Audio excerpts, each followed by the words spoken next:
Hello everyone, আসসালামু আলাইকুম। সবাই কেমন আছেন? সকাল সকাল এই তো চলে গেছি শাক তোলার জন্য।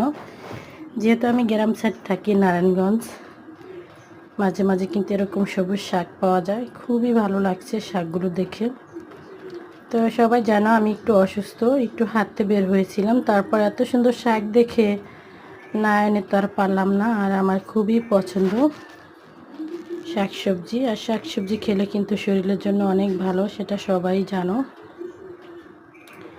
এই তো তুললাম ভাবিকে নিয়ে, কারণ আমি একা কোথাও যাই না। এই যে আমাদের সাইডে ভাবিরা আছে টিনসেট বাসায়, তাদেরকে একটু নিয়ে যাই, তারা কাজ করে।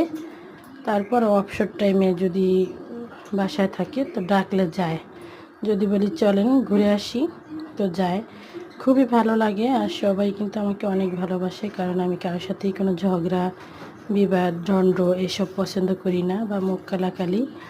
কেউ যদি আমাকে দেখে না কথা বলে, আমি তার সাথে কোনো ঝগড়া জড়াই না বা তর্কে জড়াই না, আমার মতো আমি থাকি। যাই হোক, শাকগুলো দেখে আমার খুবই ভালো লেগেছে। আর এরকম তাজা তাজা শাক আনতে কিন্তু খুবই ভালো লাগে। দেখতেই পাচ্ছেন, অসাধারণ, একদম অসাধারণ, খুব ভালো লাগে। আর আমার তো এরকম শাক দেখলে না নিলে ভালো